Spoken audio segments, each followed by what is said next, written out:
Hey everyone, welcome back to Grow Leafy. I'm Alethea, and so today this video is going to be really different. I'm going to be transparent with you. So I made a mistake.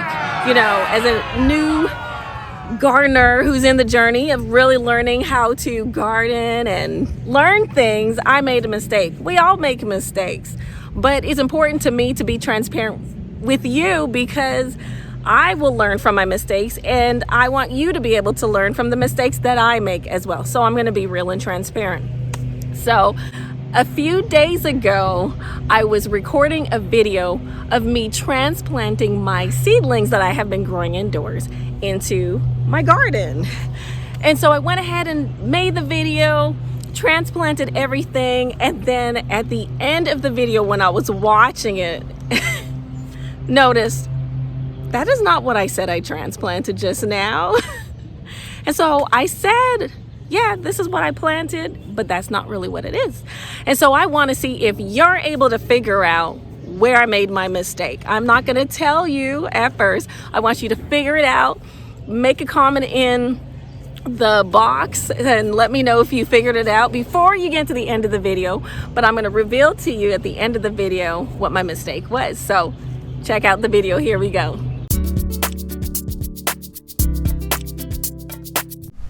Hey everyone, welcome to my channel Grow Leafy. I'm Alethea, and today is the big day. It is transplanting time. I'm going to be transplanting half of the seedlings that I have been growing indoors, and you've seen pictures of them and you've heard me talking about it, but here it is. This is where it's going to be transplanted, and I'm going to be just pretty much straight to the point, try and do this as quickly as possible. I don't have many hours this evening to get this started, so I'm going to go ahead and get it started now, so come along with me. All right, so let me get straight to the point. So I'm going to have summer squash in this galvanized round bin. Now, the bottom is open, so there's enough opportunity for the earthworms to be able to work their way up. I have a second one, but my seedling is not ready for the second one, so I'm just going to plant one for today. And then also over here, I'm going to plant some melons, maybe like 2 melons about 12 inches apart. I am using a trellis. I'm going to build another trellis, but I'm just going to get them transplanted in there. So they're going to work their way up. That's why I'm planting them about 12 inches apart, or a little bit even more. Over there, I'm going to have tomatoes. In that last raised bed, I'm going to add in there cucumbers. And then at the at the other raised bed back there, you can see that, I am going to put in, I'm thinking I'm going to actually put in seeds, Burgess seeds over there. And then over here, I am going to put peppers in the back, and then I'm going to have another squash plant in the front as well, and then another pepper plant in the back as well. So that's just to give you just a quick overview of what's going to be planted. I will show you how I plant just a couple of the plants for you so that you can see how I actually do it. And then I will show you what it looks like once it's all finished and done. So I'm going to go ahead and dig a big enough hole for this, just to be in the middle here. This soil was actually prepped in the spring, which is really convenient because it was just ready to go. Look at that. It's looking really good. And then I added a little bit more compost to it. There's a lot of worms in here, so it's really great. But I added some compost to it back in, it was like maybe early March. Just added a little bit to it just to fill it up just a little bit more, and I just mixed it a little bit. Pretty much it was good. I'm going to do this again in the fall, where I prep the gardens in the fall so that it's ready for the spring, because there really was not that much of anything that I had to do. So I'm going to dig a deep enough hole for it so that I can get a good depth, and then I'm also going to put in some organic garden tone herb and vegetable food. It's all natural, long-lasting, ideal for all herbs and vegetables. So I'm going to sprinkle that in. It's by Espoma. I'm going to sprinkle that in just to give it some nutrients. And then close it up, and that's pretty much it. It's going to take a small, I usually just take a small little scoop. There's instructions on the back, but I estimate, and just, you don't need to put that much in it. Just enough just to sprinkle it on. Give it some good food. So that's it. I'll make sure to water this as well after. The good thing is that I already have this mulch that's on top of it from the fall, so it's been sitting in composting since the fall. It was a mixture of mulch and leaves, just some things that I just found around my yard.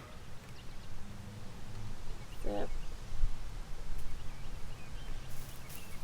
I'm going to go ahead and protect the soil and cover it up so that it's protected from the weather and the sun, and so that it retains the moisture.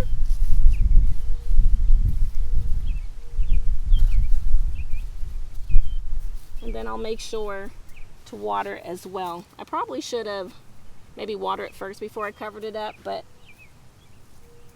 it's all good. And that's it for the first plant. All right, the next thing we're going to plant is a melon. And I already have one planted over here. And so I'm going to plant the other one.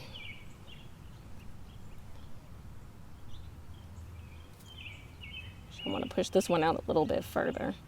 So I want to keep it about 12 to 14 inches apart from one another, but I am growing these up a trellis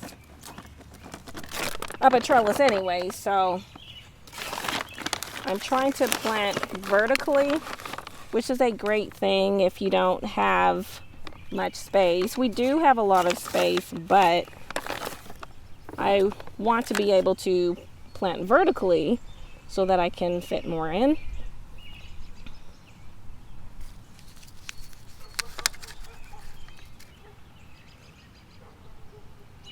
These were due to be watered, so I'm glad that these are going in, and we're expecting a really great rainfall. And it actually rained today, so I don't think it's going to rain tonight, but in the next couple of days it will. And there's going to be an overcast, which is a good time to also plant, because it's not going to have to deal with the scorching sun in that kind of way to burn the leaves. That way the root system can develop on its own. And that's it. The last plant that I just want to show you how to plant is the tomato plant. And so this is a current tomato plant, and then I have another two, and I'll show you that after. But as you can see, I want to plant this tomato plant just, you know, up to here, a little bit deeper, because I want to make sure that it doesn't snap, that it's well supported in the soil. And so I'm going to cut off of the suckers. Okay, hopefully you can hear me. It's very windy because, like I was saying, it was raining today, so I hope you can hear me okay. But I do want to show you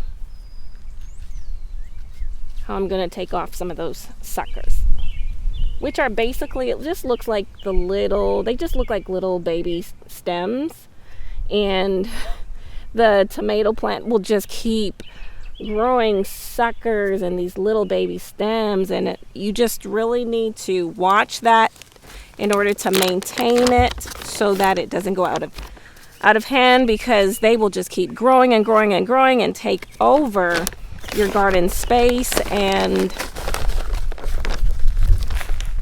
I don't want that to happen.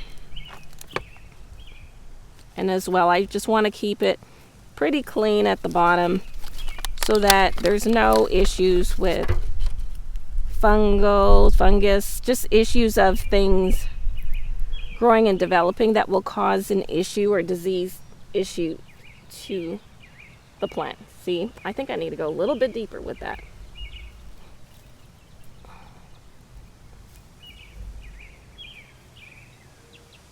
Probably even a little bit deeper. So I wanted to show you.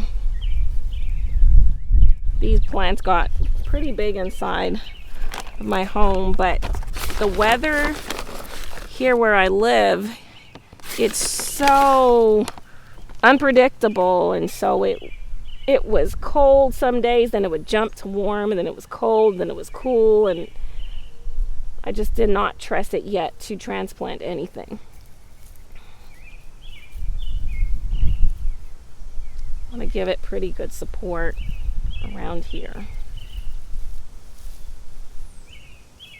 Probably could have even have went a little bit deeper with that. So let me do that one more time. At least you're seeing this. You're seeing that I had to try a couple of times with it. I just want to make sure that it's well supported, that there's not going to be any issues there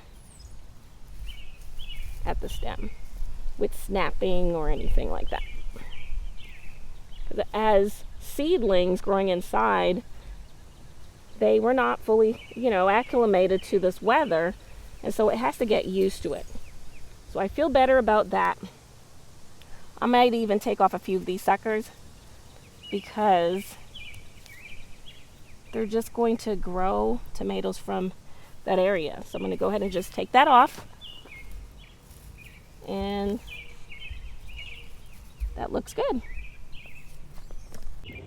So we are done. That is it. I got everything transplanted, and so I'm going to show you all the plants that I transplanted, and as well how to water. I'll show you how to water one of the plants, and then we'll be finished.